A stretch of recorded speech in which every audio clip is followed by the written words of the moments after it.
are you today? We wish you all good today. Dan hari ini ibadahmu akan ditemani oleh The Three Musketeers. Ada Ko Ricky, Go Matthew, Ko Clifford. dalam ibadah Elon Kids versi online. Dan mari kita berdoa dulu ya. Bapa kami surga, bersyukur Tuhan Engkau boleh sertai ibadah kami. Engkau boleh pimpin kami semua untuk boleh beribadah. Engkau yang pimpin dari awal, pertengahan hingga akhirnya. Dan kami berdoa untuk Lause yang mengajar. Terima kasih Tuhan. Dan putramu yang tunggal Tuhan Yesus Kristus kami telah berdoa dan mengucap syukur. Haleluya. Amin. Amin.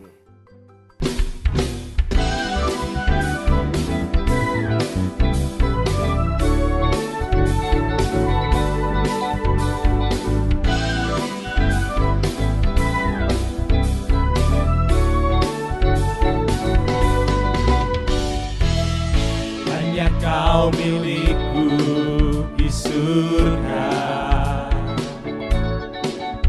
Tiada yang ku ingini di bumi, hanya kau.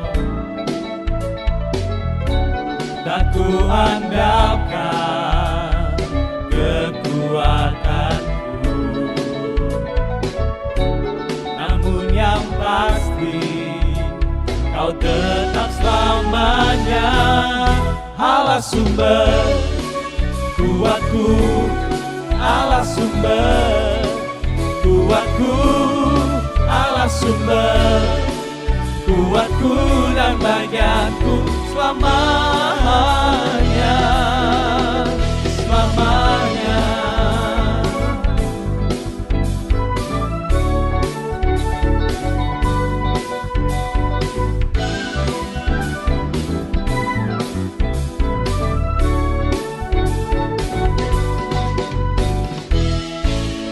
Kau milikku di surga. Tiada yang ku ingini di bumi, hanya Kau. Tak ku andalkan kekuatanku, namun yang pasti Kau tetap selamanya Allah sumber kuatku, Allah sumber kuatku, Allah sumber kuatku dan bagianku selamanya. Allah sumber kuatku, Allah sumber kuatku, Allah sumber kuatku dan bagianku selamanya, selamanya.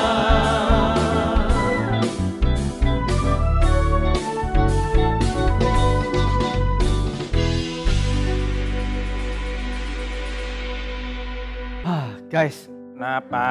aku bingung banget sekarang. Kan sekarang ini kan aku udah mau lulus SMA. Iya, Bentar lagi harus kuliah. betul. Ya, Nah, aku bingung mau ambil jurusan apa. Nah, kamu sudah ada pilihan belum? Ada sih beberapa, tapi ya itu karena ada beberapa, aku takut salah ambil jurusan. wah sama dong. Aku ini juga lagi bingung. Kan udah selesai kuliah. Sekarang harus pilih nih mau kerja apa. Ada kerjaan yang pertama gajinya kecil, tapi suasananya itu benernya enak banget. Atau yang kedua gajinya lebih besar, tapi suasananya penuh tekanan, bikin nangis setiap hari. Aduh, bingung nih mau pilih yang mana, takut salah. Apa mending jadi YouTuber aja ya? Wow, boleh boleh. Atau TikToker kali ya? Wah, Yang mana aku Clifford? Nah, ini guys, kita memang nggak tahu masa depan. Yang kita perlu yakinkan adalah kita memilih berdasarkan 3 hal. 3. Yang pertama adalah moralitas. Pastikan ini bukan sesuatu yang Tuhan tidak kehendaki. Yang kedua adalah pengenalan diri kita. Apakah sesuai dengan kemampuan yang kita miliki? Yang ketiga adalah keadaan. Apakah memungkinkan atau tidak? Mari kita berdoa dan minta petunjuk dari Tuhan. Tapi kalau salah pilih gimana? Nah, yang Tuhan berkati adalah orangnya, yaitu kita yang mencari Dia sebelum kita membuat keputusan. Jika kamu mengandalkan Tuhan, apapun yang kamu pilih akan Tuhan pimpin untuk jadi berkat. Yang pasti, kamu akan bertumbuh dalam setiap prosesnya. Wah, paham. Thank you Ko Clifton untuk Sama-sama. advice-nya. Sama-sama. Nah guys, moga-moga ini juga menolong kamu yang lagi bingung memilih sesuatu.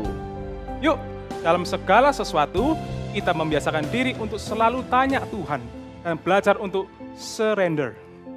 I surrender all.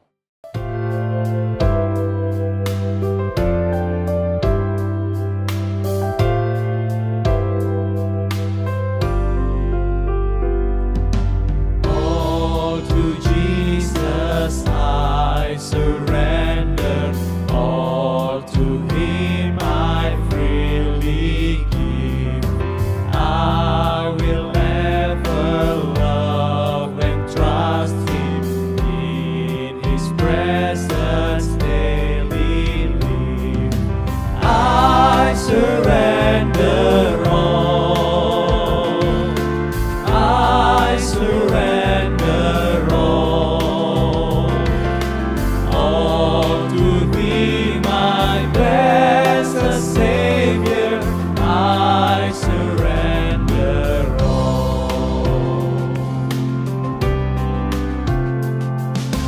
all to Jesus I surrender.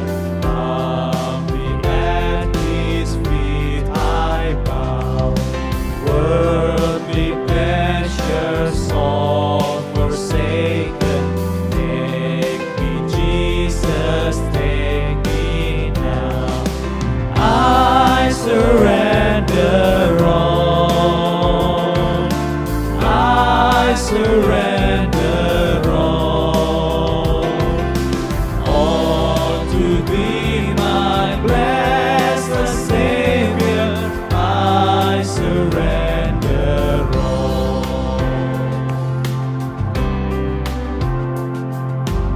all to Jesus I surrender.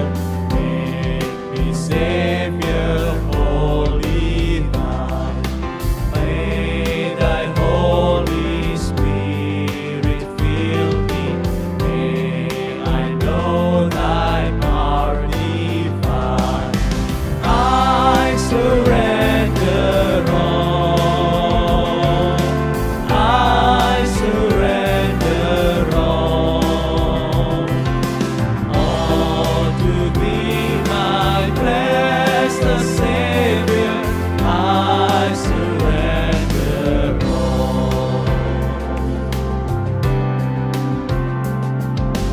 all to Jesus I surrender. Lord, I give myself to Thee. Fill me with Thy love and power.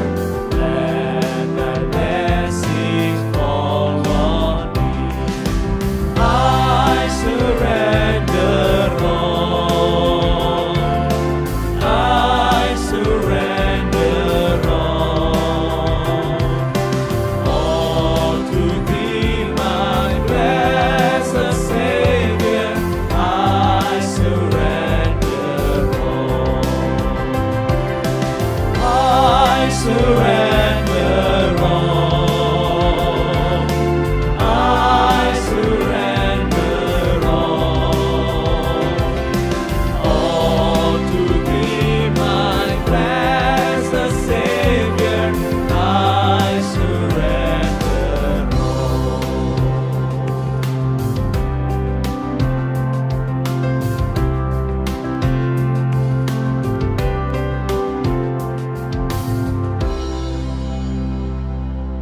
Guys, welcome back to segmen Bible Q&A. Nah, hari ini ada pertanyaan dari seorang teman kita, yaitu Yongji. Yes. Dan pertanyaannya seperti ini. Pertanyaannya, keluarga Nuh yang selamat itu kan hanya 8 orang. Tapi kok bisa ya berkembang jadi banyak sekali seperti sekarang ini? Bukankah kita ini nggak boleh ya menikah dengan sesama saudara? Pertanyaannya mind blowing banget sih. Gimana jawabannya? Ko Ricky? Ko Matthew? Gini. Larangan untuk menikah dengan sesama saudara atau kerabat dekat itu belum ada waktu zamannya Nuh. Nah, larangan itu baru muncul waktu zamannya Musa, dicatat di Imamat 18. Sejak saat itu pernikahan dengan sesama keluarga inti atau yang disebut dengan incest, ya itu baru dilarang. Betul kok Matthew. Jadi sebelum itu dilarang, Tuhan memang mengizinkan manusia untuk menikah dengan kerabat dekat atau sesama saudara supaya dapat menjalankan perintah Tuhan, yaitu untuk beranak cucu dan memenuhi bumi ini. Sama nih seperti Adam dan Hawa kan awalnya hanya berdua. Demikian juga keluarga Nuh yang selamat, mereka untuk dapat beranak cucu berarti mereka harus menikah dengan sesama anggota keluarga mereka. Gitu kok Clifford. Lalu kenapa tiba-tiba dilarang pada zaman Musa? Nah gini. Alkitab sih gak memberitahu ya secara tertulis alasannya. Tetapi ada petunjuknya seperti ini. Umur manusia itu semakin hari kan semakin pendek. Contohnya ya ceritanya kan. Awalnya ada dari 900 tahun, kemudian menjadi 600 tahun, 400 tahun, hingga sekitar 120 tahun pada masa Musa. Dan ini itu menunjukkan akibat dosa yang membuat kualitas hidup manusia semakin turun kok Clifford atau downgrade gitu. Nah, kalau dari sisi sains hari ini, kita tahu ternyata incest atau pernikahan dengan kerabat dekat itu beresiko besar menghasilkan anak yang kelainan genetik. Ya, cacat misalnya. Oh, berarti Tuhan memberikan larangan justru untuk kebaikan kita semua. Betul Clifford. Dan apa yang Tuhan perintahkan itu pasti mendatangkan kebaikan untuk kita semua kok guys.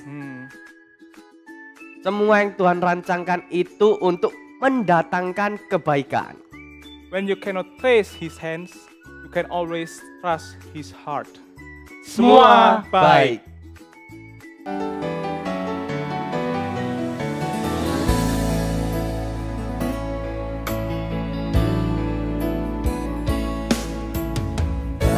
Semula Kau tetapkan hidupku dalam tangan-Mu, dalam rencana-Mu Tuhan. Rencana indah Kau siapkan bagi masa depanku yang penuh harapan.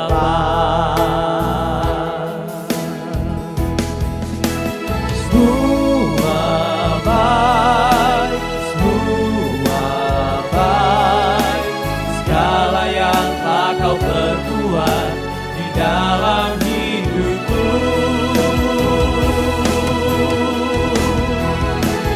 semua baik, sungguh teramat baik.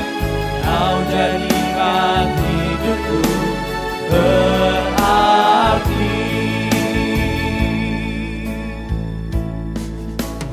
Dari semula Kau tetapkan hidupku dalam tangan-Mu, dalam rencana-Mu Tuhan.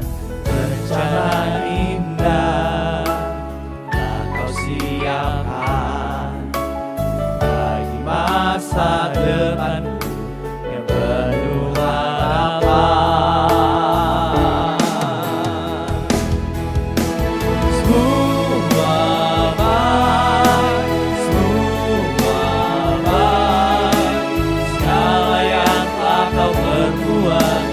Dalam hidupku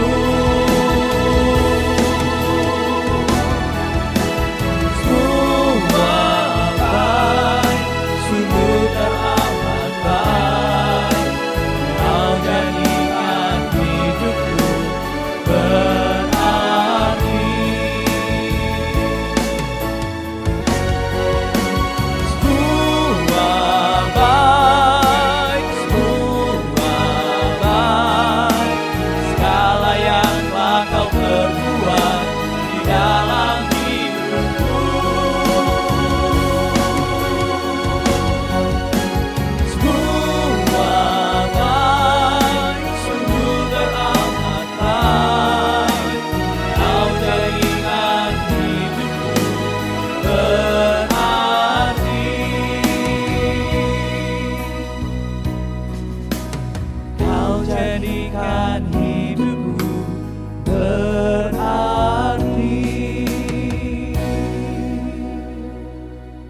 Halo, shalom guys.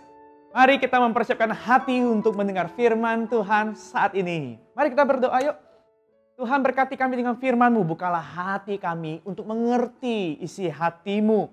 Sehingga dengan apa yang kami dengar, ini mempengaruhi hidup kami, mengubah hidup kami, dan memberikan kekuatan baru buat kami untuk menjalani hidup ini. Di dalam nama Tuhan Yesus kami mengucap syukur dan berdoa. Amin. Guys, beberapa minggu terakhir ini kita belajar bagaimana sih kita dari manusia pertama hingga hari ini.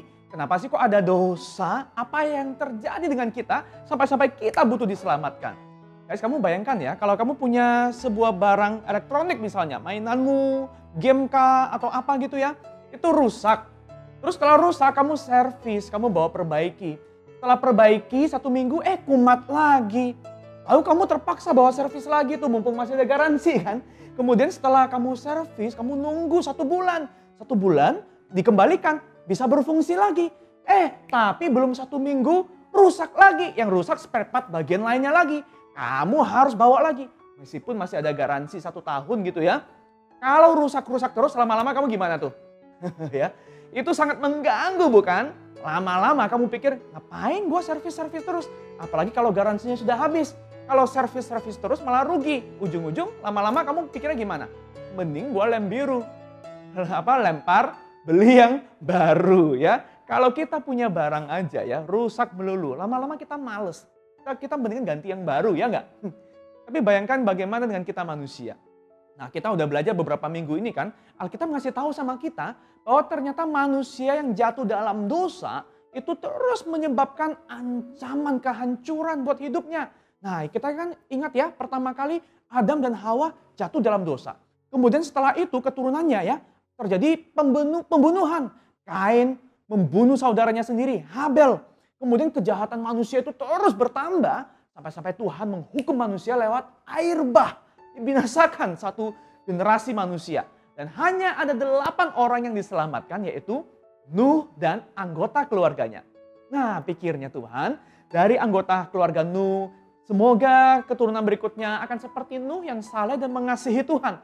Tapi ternyata generasi baru yang dari keluarga Nuh pun itu ternyata kemudian menjadi angkatan yang mencari kemuliaan untuk dirinya sendiri. Mereka membangun menara Babel, ingat ya. Mereka membangun menara Babel, mereka ingin menyamai Tuhan hingga akhirnya Tuhan harus mengacau balaukan bahasa mereka. Wah, kita lihat ya. Sepertinya ya upaya Tuhan untuk membangun generasi baru manusia itu tidak ada hasilnya. Bahkan setelah itu, setelah kejadian Nuh ya, kualitas hidup manusia itu ternyata semakin turun loh, semakin drop loh. Dia Alkitab ngasih tahu, waktu generasi Adam dan seterusnya kan usianya berapa itu? Usianya awalnya itu 900 tahun, 900 sekian, itu panjang-panjang. Hampir, 1 milenium, hampir 1000 tahun ya. Tapi Alkitab ngasih tahu bahwa usia manusia setelah dosa masuk, itu makin hari itu makin turun. Dari 900 kemudian jadi 600. Yang 600 mulai jadi 400. Hingga akhirnya di Kejadian 6 ayat 3 Tuhan berfirman bahwa manusia umurnya hanya akan tinggal 120 tahun saja. Wah, kualitas hidup manusia yang pertama makin turun secara umur. Yang kedua, kualitasnya itu juga turun secara iman. Jadi keturunan Nuh yang menyembah Tuhan itu sebenarnya adalah keturunannya Sem, anaknya Nuh ya. Sem dan keluarganya itu menyembah Tuhan. Tapi dalam kelanjutannya, keturunan Sem yang menyembah Tuhan pun akhirnya menjadi menyembah berhala. Menyembah dewa bulan salah satunya. Jadi orang-orang yang menyembah Tuhan itu semakin sedikit dan bahkan terancam punah. Hopeless.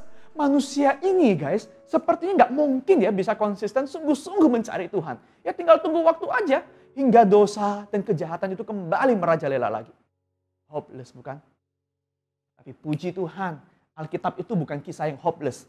Alkitab justru ngasih tahu sama kita bahwa di tengah kondisi yang nggak mungkin, puji Tuhan. Karena harapan itu ternyata datangnya itu bukan dari inisiatif kita manusia, melainkan dari Tuhan sendiri. Ingat nggak? Waktu pertama kali Adam dan Hawa jatuh dalam dosa, Tuhan menjanjikan keselamatan lewat keturunan manusia, keturunan Hawa. Nah, benih keselamatan itu Tuhan kerjakan lewat seorang yang kita kenal sebagai Abraham. Abram atau Abraham. Kamu pasti familiar dengan nama ini kan? Karena Abraham kita kenal sebagai bapak orang beriman. Tapi tahukah kamu, ternyata pada awalnya Abraham itu juga seorang penyembah berhala loh. Iya, Abraham ini anak dari Terah. Nah, Terah ini adalah keturunan Sem tadi. Nah, Terah ini tidak menyembah Tuhan lagi. Dia menyembah berhala, menyembah dewa bulan. Lalu bagaimana bisa Abraham yang juga menyembah dewa bulan seperti ayahnya ini bisa akhirnya percaya sama Tuhan? Nah, ceritanya adalah karena Tuhan yang menampakkan kemuliaannya lalu memperkenalkan diri kepada Abraham. Kalau Tuhan gak melakukan itu, gak mungkin Abraham bisa kenal Tuhan. Dia pasti menyembah berhala. Nah, Tuhan menampakkan kemuliaannya. Abraham takjub, ada Tuhan yang seperti ini. Lalu Tuhan memanggil Abraham. Abraham, ayo keluar dari tanah Haran tempat kamu ada ini. Aku akan tunjukkan kepadamu tempat di mana kamu harus pergi. Abraham tanya, kemana Tuhan? Di mana? Belum tahu. Tapi yang jelas Tuhan minta satu hal, kamu taat saja. Tuhan memberikan janji yang luar biasa. Ada 3 janji yang Tuhan beri. Yang pertama, Tuhan bilang, aku akan menjadikanmu bangsa yang besar. Aku akan menjadikan namamu terkenal dan masyhur. Dan aku akan membuatmu menjadi berkat bagi bangsa-bangsa.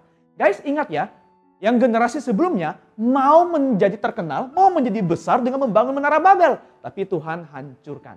Abraham tidak minta itu, tapi Tuhan menjanjikan itu semua. Nah, tapi apa yang Abraham perlu lakukan untuk bisa mendapatkan janji Tuhan itu? Tuhan cuma minta, Abraham taatlah. Loh, masalahnya nih ya, Abraham ini kan punya orang tua yang imannya berbeda. Dan sangat getol, sangat sungguh-sungguh dalam menyembah dewanya itu. Pasti nggak mudah loh ya buat Abraham untuk pindah iman dan menganut iman yang berbeda lalu ngajak keluarganya, ayo pindah.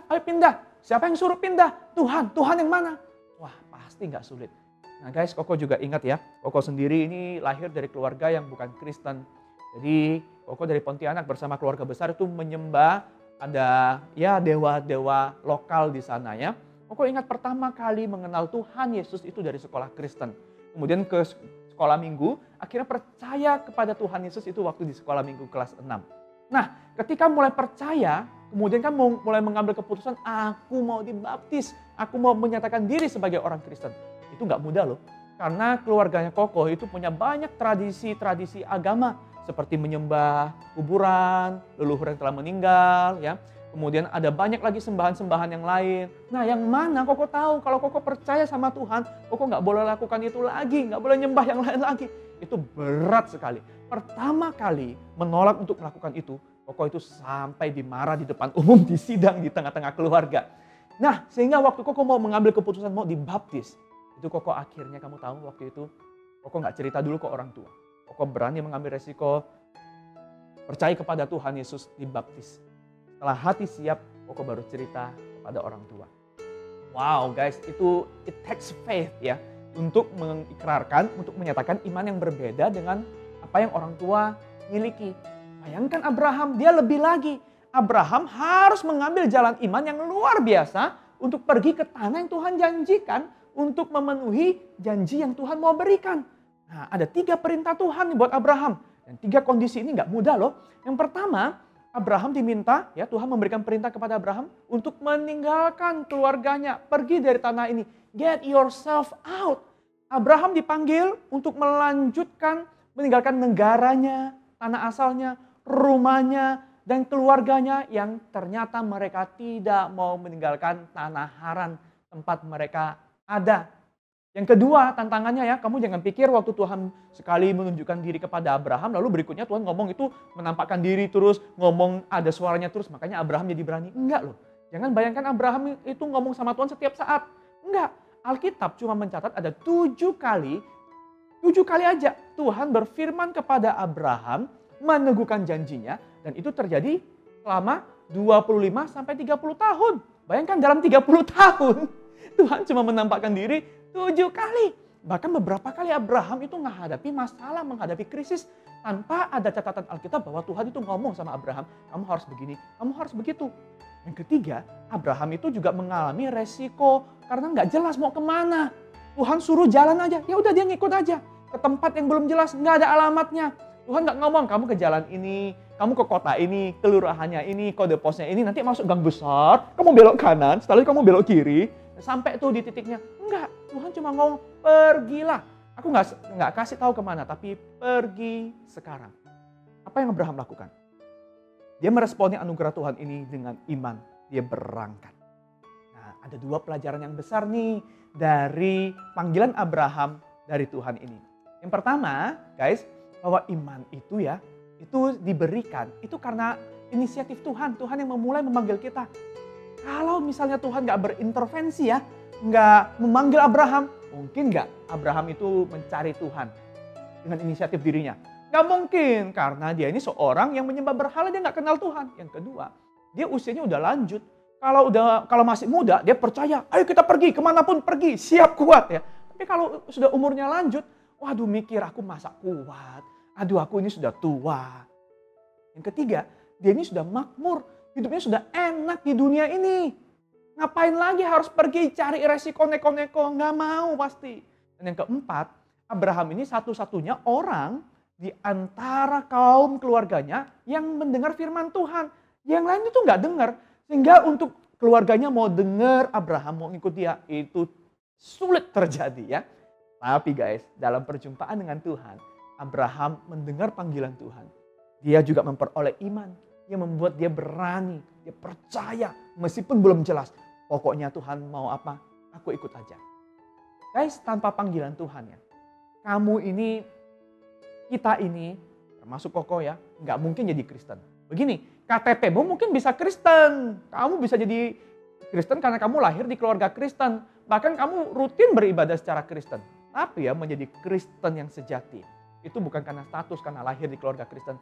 Tapi karena kamu, Koko, itu mendengar panggilan Tuhan juga seperti Abraham. Kemudian kita meresponinya. Entah kita dari keluarga yang bukan Kristen atau dari keluarga yang sudah Kristen, kita pribadi itu perlu meresponi panggilan Tuhan. Kalau kita punya hubungan yang seperti ini dengan Tuhan yang pribadi, itu yang membuat kita berani untuk mengambil langkah iman. Nah yang kedua guys, pelajaran dari kisah Abraham ini adalah berkat dari segala bangsa itu digenapi melalui keturunan Abraham, Yesus Kristus. Bukan Abrahamnya yang jadi benih untuk keselamatan. Yang Tuhan janjikan keselamatan itu bukan dikerjakan oleh Abraham. Karena begini, sebesar apapun iman Abraham, ternyata dia juga adalah manusia yang lemah. Dia juga berdosa. Ya, dia pernah gagal, dia pernah menipu, dia pernah mencari aman untuk dirinya sendiri. Ada masalah keluarga, dia diamkan aja. Nah, meskipun dia orang beriman, keselamatan datang bukan karena iman Abraham. Panggilan Abraham itu adalah jalan Tuhan untuk mewujudkan rencana keselamatan yang lebih besar. Jalan keselamatan itu adalah kelahiran Yesus Kristus. Kalau Abraham harus ambil resiko untuk imannya dengan meninggalkan rumahnya, tahukah kamu? Yesus mengambil resiko untuk menyelamatkan kita dengan meninggalkan rumah Bapa di surga. Jika Abraham harus meninggalkan kenyamanannya, dia sudah kaya, dia sudah tua, mau hidup enak, lalu sekarang ke tempatnya nggak tahu. Tahukah kamu bahwa Yesus meninggalkan zona paling aman di surga, kekuasaannya, keilahiannya, dia tinggalkan menjadi manusia seperti kita. Jika Abraham harus kehilangan kenyamanan, tahukah kamu? Yesus kehilangan Allah Bapa supaya kita menerima Allah Bapa. Guys, inilah anugerah Tuhan buat kamu dan buat Koko, buat kita semua. Kita manusia itu ya, sungguh kata Alkitab tidak mungkin mencari Tuhan. Keselamatan anugerah itu hanya karena Tuhan menjumpai kita. Hari ini, jika Tuhan menjumpai kamu lewat ibadah ini, entah kamu dari keluarga Kristen, karena kamu ke sekolah Kristen atau karena apapun, apakah kamu sudah mengenal Yesus, mengambil keputusan pribadi untuk mempercayai kepada Yesus, atau kamu hanya Kristen ya karena keadaan? Ya, coba renungkan dua hal ini ya. Yang pertama, kapan sih pertama kali kamu mengambil keputusan untuk menerima Yesus Kristus secara pribadi? Pernah nggak? Jika belum pernah, mau nggak kamu membuka hati saat ini dan berdoa? Jika kamu sudah pernah, ingat bagaimana Tuhan memanggil kamu seperti Dia memanggil Abraham. Yang kedua, apakah dalam waktu dekat ini ada nggak keputusan yang perlu kamu ambil, yang kamu juga mungkin bingung seperti Abraham ya? Ayo ingat kembali dan bagikan pengalaman imanmu ya, yang sudah pernah kamu lewati bersama dengan Tuhan. Tuhan pernah menolong kamu di masa lalu, Tuhan akan memimpin kamu juga di masa yang akan datang. Amin. Yuk kita berdoa. Tuhan terima kasih, karena harapan itu bukan karena kami ini baik, karena kami ini kuat, tapi karena Tuhan Yesus yang mendatangi kami. Dan kami mau belajar untuk menaruh iman kepada Tuhan Yesus. Seperti Abraham percaya kepadamu, kami juga mau taat dan percaya kepadamu. Jika dalam hidup kami ada banyak hal-hal yang sulit, Tuhan menolong kami untuk lebih percaya kepada Tuhan daripada percaya pada keadaan kami. Kami berdoa mengucap syukur dalam nama Tuhan Yesus. Amin. Guys, mari kita perhatikan ayat emas kita hari ini dari Ibrani 11 ayat 1. Ibrani 11 ayat 1. Iman adalah dasar dari segala sesuatu yang kita harapkan dan bukti dari segala sesuatu yang tidak kita lihat. Iman adalah dasar dari segala sesuatu yang kita harapkan dan bukti dari segala sesuatu yang tidak kita lihat. Itulah yang Abraham tunjukkan. Dia belum melihat, tapi dia menunjukkan percayanya kepada Tuhan dengan taat. Demikian juga guys, kita hari ini sudah percaya, kita menerima apa yang sudah Yesus Kristus kerjakan. Mari di hidup kita juga percaya dan taat kepadanya. Mari kita memberikan persembahan sama-sama ya guys. Kamu bisa kumpulkan di celengan dan ayo kita bawa ke gereja. Tidak lama lagi waktu kita akan onsite nanti. Atau kalau kamu bisa langsung mengirimkan ke rekening gereja atau titip orang tua, it will be good. God bless you. Wah, guys, Tuhan kita luar biasa. Ia mengubah seorang penyembah berhala menjadi bapak orang beriman. Iya ya, kalau bukan Tuhan yang memanggil, gak ada Abraham yang jadi bapak orang beriman. Segala sesuatu memang dimulai dari anugerah Tuhan. Dan anugerah terbesar adalah Yesus Kristus yang menyelamatkan kita. Dan firman Tuhan hari ini menunjukkan kepada kita semua ya kids, bahwa kunci untuk menikmati God's blessing and leading adalah dengan Trust and obey.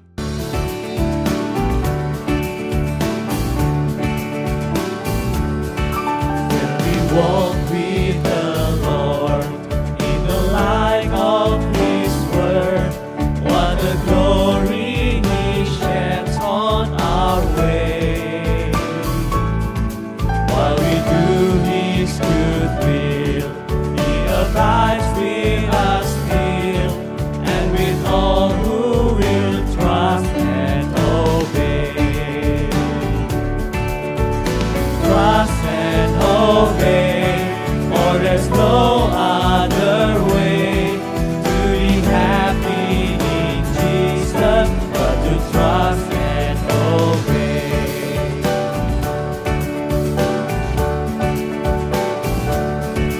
Not a shadow can rise, not a cloud in the skies, but His mind quickly drives it away. Not a doubt or a fear, not a sign or a tear, can abide while we trust and obey. Trust and obey, or there's no other way to be happy in Jesus but to trust and obey.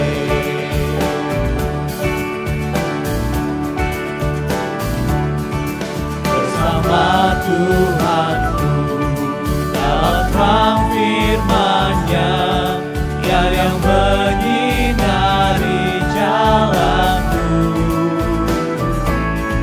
Ku turut perintah-Nya, Dia tinggal dalamku, bersama umat-Nya yang patuh.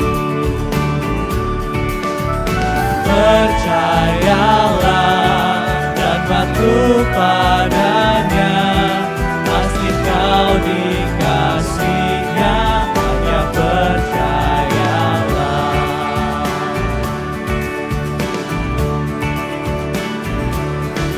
Hilang awan gelap, lenyap bayang maut, saat nampak wajah Tuhanku. Hilanglah bimbangku, lenyap air mataku, percaya dan patuh padanya. Percayalah dan patuh padanya, pasti kau dikasihnya, hanya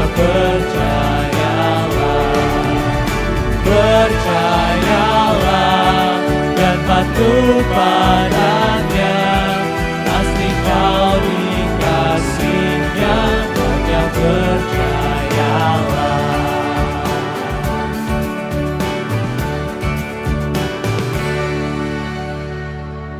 Sampai di sini ya ibadah kita guys.